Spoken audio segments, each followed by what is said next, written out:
จะ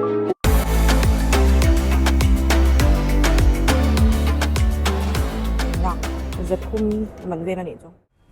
Hi hello วันอินจู Sunday เนี่ย November นี่สมนี่ปทุมอันนี้ตัวน่ะเฮียนดาร์คดริกนานมินิทso มาแล้วออกมาจ้ะ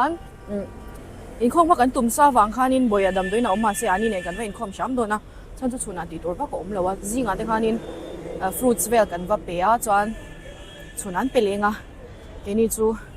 เดี๋ยวกันอินโคมังงะมั่วจ้ะกันนั่นเตะกันแล้ว vlog งะZanadar soma deli kan chawanga ani nen midang in maboyan nga nga anu le apan chan vo in vlog big ngor kan daang oi ava dur ve kakal na tur he to va hupur ta kani na se kakal nge chu angai si a dan dar kar chan ve kan tlai lo tor ha yang ko in dan chung lom lo alo ni lawa Manzana dan sung lom lo kan department niya dan sung lom lo ho ka kaltel lawa ui dawin sakramen nen kamista ase voina he Kolkata lama ka first love Kolkata pastor dokte anyang chetor garing dan sung an lo don ha voina so ko vatsim le anga zarte ten zarte tel nai the zarte ho kan na te ho mom Manin, ini KGP ya group day. Johana group day mali anya KGP income sham kedua income mana keju. Ani ro chu lo ho nga dule dam toina lo vat lang nga dule. Lo va hot lang nga. Chu tiang vel noi chu kan ni don. Ka phone na hian Uber box sila wa intini kan ti don ni. Ani phone la boya na call day box ya. Lam ho tor chu ni box ya phone pakhat sia ko la. SIM card tray kan tibo mani kan siam tier kan a phone ka hotspot je langaya anin phone pa ni ne ya pakhat job a sacrifice to pa chopat niyan stam area pedali ni chin box mo live pay hizo sialda pay pang par ka bazar chak ni em kan ui kalaman law utlang puin ne lawin bia ni income dori u elin min law ko la meron bia at ni zana chang twin income ro tha kan la don nia atya dar som le chan vevela nimina kan mi khwalte guest house an nei ta ka bazar puya ni sialda station ani he ka chaw lutuka ka zolawa atile sa ka ni lutuk chanjo kan mel sha thau hi an tam to lo ve lutuka mo Kolkata po hian om ve lo melai pong phe ngot po hi please dilo mani so that son mizo nya GRC puzo rematingi kan shelaw ani mete puzo rematelaw chu house motor mang thayan to lawin ka siya puri char ta kana akal china ma se puri char ta ka aning law dei siya Yan. Uber driver neng kanin how ship ringot ui he pati po ngai vel le hey Union Chapel no pang hawin kan bula lawin khom la mit ya Hello Oi kile pa Oi ha Hi Hi Hello ngai ve à Dạ thak he me à Miro pui ta ka mo ka tia remi law nit edk law nit dei An group day turan lawin la na samay. Shai lo hero income pui na rem lo chan chu. Toilet ta lo vakala. Zai polin kan zai san ni dilia. So tu pui kan na ya. Chung ka chu tu na dia kan so na. Abu bawa an cha tu rin so na ba kan so na sa na.ซึ่งส่วนมนุษย์ประชาชนที่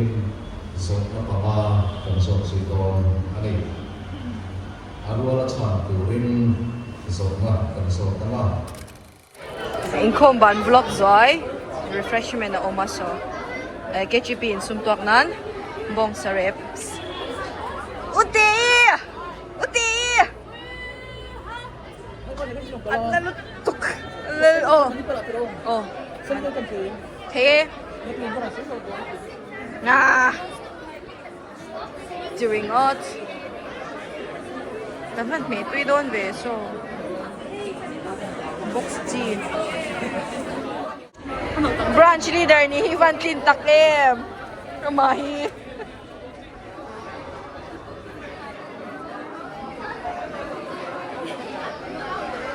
Hey Nitro.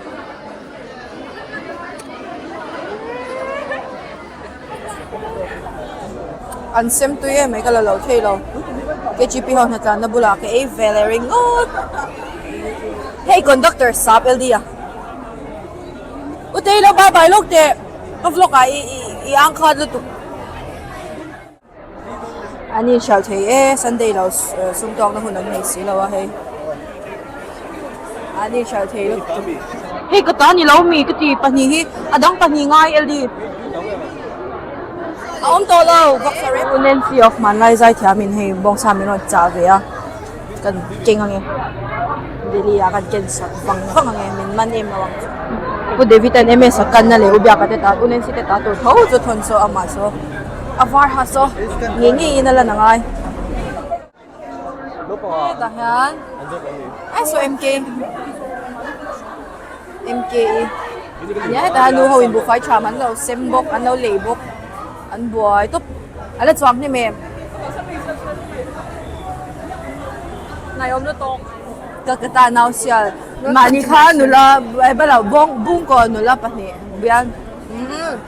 cái ta cái nào xia thế bung còn biên nữa là bạn nè cái nia mình bị tụt pa khá lâu lăng lốc rồi xe lâu hơi lốc rồi mình biết đủ cho cái nào đủ tất cái ta còn lại không phải mình tiệm phê lứt tốt cái nào phê Kolkata nụ la chuan anh đi ba cái phê là nằm nào việc à hey mi vlog cái lần thế chứ hi hello subscribe yes cái này tôi mình rồi cầu thốt cần phát chúc chế anh nhà này lại ôm cái lần xoay và khát cái lần không vui lại ôm mình rồi giống vắng mình cái này là buổi bữa à mình đi tăng vào Sunday vì mình sẽ tổ lâu in cái gì mà khác ơi lâu hơi chờ đủ lâu về mình lâu hơi chờ đủ lâu về three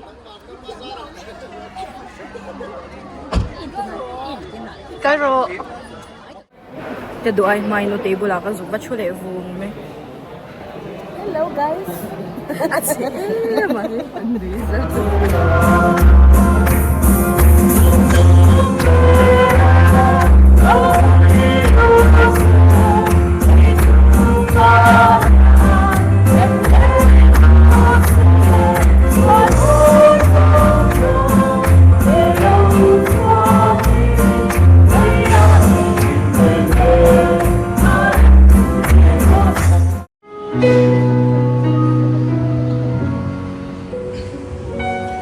Malaysia em hãy chạy rồi tôi chung mà kinh Malaysia em Malaysia em Malaysia em Malaysia em vì tên bên ngông từ lâu thông tin mi thiên thâu lên bài trong thầy lâu thế trong đi lần về đất phát tu la Malaysia em hãy rồi em sungalalani Malaysia em hãy rồi em sungarorela Malaysia em hãy chạy thôi và berang luani ran thế ngân đam sẽ nuôi lebih ani Malaysia el paro primero.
ปีกฟังนี่มีอลวิน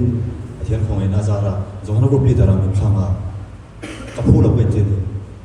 กะโลมาบอกกินเฮ้ยจันทีเวลก็เวกาลาฮาร์สตาเบียกินชัวร์จนเล็กจานหันนี่ก็แต่จุดนี้ได้การัตุนะฟุลปิตาตินามายาเห็นมาไอ้บางส่วนของมาขลังมานี่มาหุบร้อนเดียวเดียวบางส่วนนี้เฮ้ยกระตุ้นใส่ได้นี่เราต้องใจนั่นเองของอินนิมเราไม่ทักษะอุลังที่พระบิดายังไม่ทำมันจะขนาดบุ้งส่งมาขัดสร้างสมทุนแบบนี้เลยสร้างสมทุนแบบนี้จนทินมาดีจนนี่ส่งนั่นจะว่าเท่าอามูเซ่เลยแกบุลาบอกคุปะอันนี้นะลัลบาเฮตเอาหนี้แล้วจะกันตราที่เราตัวอัติยาทินอีส่วนมารีทรัพย์เลยอารมณ์จุยตัวจุดาเดทรัพย์จูอักมัวอาเรื่องนะรู้มาอาลุงงายาอันนี้จุขยังเอินซัลอัติยาอันนี้ส่วนนั้นนะนัลปาเราคัลลาเอ็นเดอันติยานัลปามันไปบุษราเสียแต่กันใจมันมีสองสักเราเสียประเทศมาคนนี้เลย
Johanna Group Day Refreshment. Ilaw ko tumama sa tuyo luto. Momohip paliyo o mapakat kalaw eh man chon chon. Eta yan. The group of Bipuy Chinte. cha te kan lo how ve aron tuning ve ni chu brown and black treasure both takan chin assistant secretary case secretary Itu kayak tak dunia.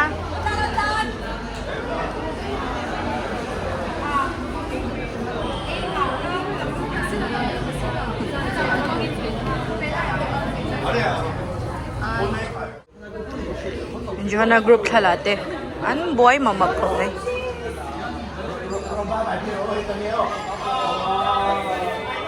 a ball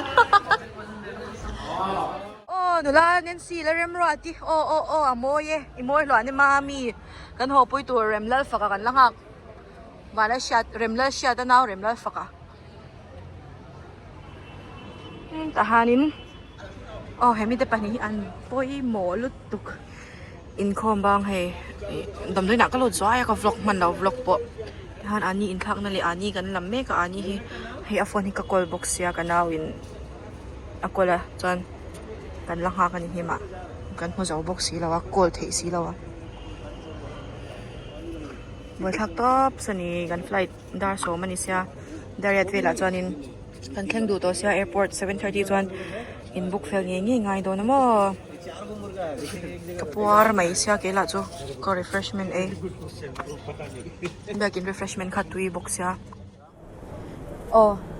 va boy thei mop ve dariat minute ni velin la ri lawa ka local so the changi na ngai ni so Air India in Delhi kan suk do na kan pani in ani nen midang chu kanau flight akal thei si lawa typhoid an chi chau sia treatment ala laklo don sia Wednesday zana anon kal mai tura kan ngaya mo oi ha kan miri bor in khom bang kha that's ka ha re ulu to ke ma he ka ha dam thei lo yang kan lu tanga bong sa kha voina aning lo kha kan pai kha che usia kezi sari kezi rian don a eng lo thak bereng angai chat thak vak lo mai ro chu bong sa ni ti an chi kher lo mai thei kan check in baggage tour ta hanin aning lawa bong sa chu an scan ta nge ya an ho em kan chelo boy na an name nei lo nyang kalo po mga ni kan ming ve kan report to he ta hanin ticket chim kha alo kaleka ming ka spell na sa to ka ani ne na kan ming anui to kung Air India counter Air India counter ka hai acha ठीक है thank you ha thamong takin dikha chuan kan lu thei tura nga yang book to nu chuan in an scan pon boina omlo tura nga ila solayan scan khan engma soino yan nei lawa chan chu mani ya kan chung te thau e kan chung te ka ti don nge o ka nu chan te ani o ang whatever bong chin kha alo kinga nge chuk sei lo nga an lo engom atan pha amo chu wang chuanin film khura ngai lu toka kan hlau ve deuh hleka ma seng keni chu achina ni lawa voksa kan ti tat kha chuan they cannot prove it indigo hi an lian ta hle mai indigo counter tam riaw in ka sha ka bag te tho thi ka charger bom mic bom ka wallet khai rap thau tuk chuanin tihian kan flight hidar so mania so pani vel ning ka sha arrival kha 12:30 ti vel kan tlai don tu ka kan cap book log mizo min lo shai thei tu tur la kha a thei don ta si lawa ma tur kha lo ne ya han yang ka ring Air India aron lang loi book sia encounter ni a ai chun om na lo so lai mi so nyang ani hi kan to lu tu ka an jacket lian hi tom lo do ina hata masing bota ti dona aircraft akhan airplane akhanin zan thok hi chu dan hi dang ta thasik lai hi chuan no Delhi vot to box ya ahmuna po vota ti dona kan hak ti ring mo ani ta khan in taro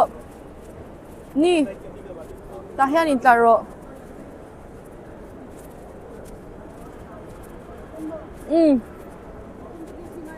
ai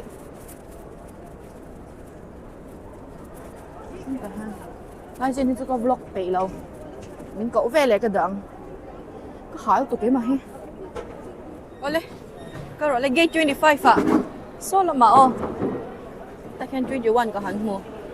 lum lu tục tu na chuan thing pui in lam pola kolo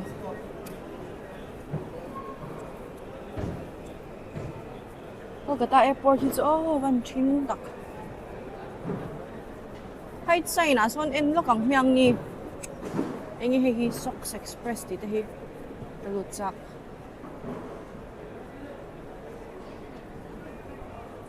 kan la masia ta hian en lo kila amoy me lu tu kanin chicken fill der mai hi rele chan very ma do shet khanyang kalo soi theng hel de chuan ni vai hau ke ni a hian an ma amo vai hau hi lo khal lo kan lau lut to ka gate bula kan chu ina ni no le tup meng da kar khat le dakar khat ve kan na chu dong ni chu thing pui ka vale chep ka na tram re ai mai có bùa véo bùa nhà nên ấy turim cái chuyện cho tuần này thôi cái thế chứ làm mặc lút tục khác là đồ xia hết cả nhà nên trolley nên rong rong anh hiền cái đồ anh mình lạc lệ đón xí là win cái chuyện xia the garbage dustbin bula hàng là top này nghe dustbin om dễ là so à cả po khan dustbin mà chỉ người nào lo cái lạc đồ chan còn lum học khi alian về na pham lụt cái mò hi aban hi ka du'a hian atoi a ching dewa ma se kal lei ta thawa tu tiang vel chu kanya chunga chuan dar quality mamo thingpui ka valei lokang ni lo chuanin chan thona tu hi a photo mo a omna tura la fulo mani kala mulo ka du'a in a vot don tat kan omna hi ta han flurries a chuanin flurries sonin coffee nghe tea có vale nghe coffee kan do sok mang karing deuh la ka mom chuan an kit zong te la om le he china khan a mu pok a shelo ya ke men ka mu tu chuak dal boy ni leng lut tu ka e kan ka pa le kanau ticket reschedule tum khanin make my trip office te kan va zonga ma se spam khalo nen office an tar la na kha om chu oma ma se lo ramang hen lo mo nghe nói ông là mình bùm chiang luôn tụi cái make my trip office Kolkata Salt Lake ha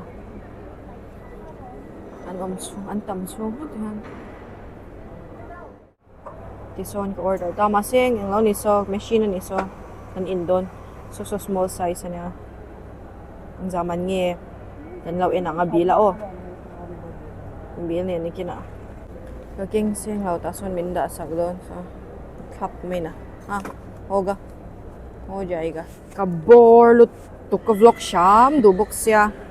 hey he da han ka o ma han ka tibet boka mo ngoi ringin ani sha lawson ka wala he mi le ne china mi almon ka va in zariat oh my god ani thing pui man to zani som nga cho na to shim a chan chu cake khazani man ania text nen khan ani don ta plastic sania vain zaria tania hi zatni somnga polani na zathum man vela ni chu rap khak coffee man tau takani poi small alanya mi regular size packet cho tau don tok chu wang chu pot takin kan in zawang dar kwa abort tour kha he dar som kan tho chwa huna kan board don cha boarding anon ko ve cha zone A changin an gowa ke zone D kanya atir lama he ngai nom lo kani chu lu dai to B a chua tam khop mai se dreamliner ka chan chak nen dreamliner ni don da pa kan tam dani kan tam lo tat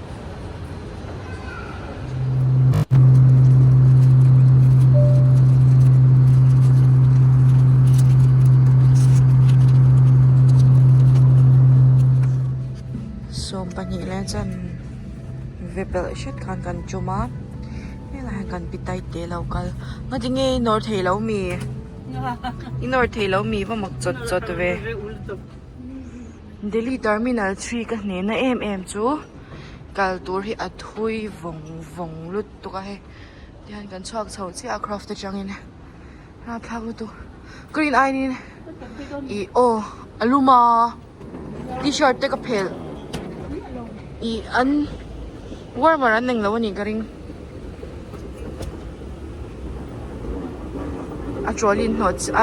a ke khu arabar lai so an no chat saka an at cabin englawa overhead cabin na ta khan cabin a khan in an no chat saka so ni chinaron englaw kha kan khal thui to wang a sin kilometer nga don ani garing hemi phe hi a zong in mo rap thak lu tuk hemi ang hi pathum na kan kalmek azaw don kan kal thei lampang chu tihian kan baggage belt number 3 dila ting ka sha claim na tur khuda toilet to kalmeyang washroom chu belt bula luggage belt bula an ban claim em mutingi azia de wem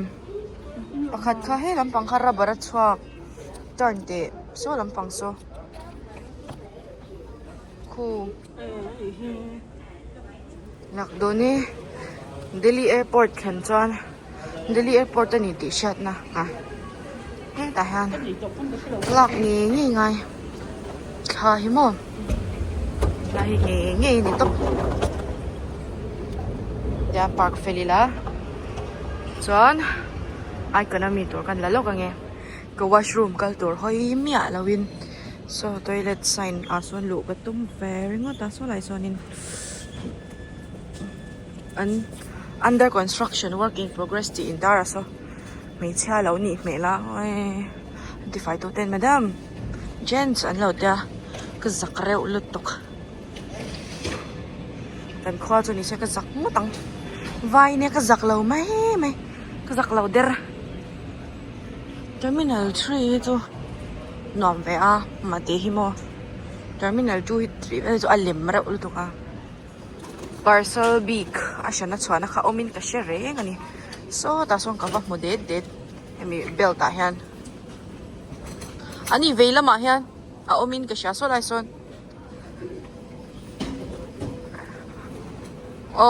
hemi a hian your special baggage is here a hian so ta so sabe kan keng du chin sia ka khan lo mi ani kha na in ziak Delhi airport ne em chan chu kep mu har lu tuk le a complicate lu tuk hina mo ka ne top na po he kep kan la mu thei lawa khat le chan ve pel to a finding a driver char boy thak top ta ni chu taxi pa ngai ka lamai don mani o katia ma sing an location hi ka chiang box si lawa zan lai anga han zong kwal tur chan kep ka ngak pe to lawa an chai don lu to kanak tuk in entier tur kan lan isia he lai pa hi kep ka book ringot eng lawa prepaid anga khan masen an prepaid lawa min shwai don nge ma sa driver tur nge po ka shalo khatle achan ve a Delhi airport kan chwa san che Delhi kan lut do ne khati zong khavo in vlog tu ni se hei zalina ka edit page chuan naktuk la maga dali ngal mai lo chuan achan chu ka phone a memory om si lawa bye bye mut tu vek o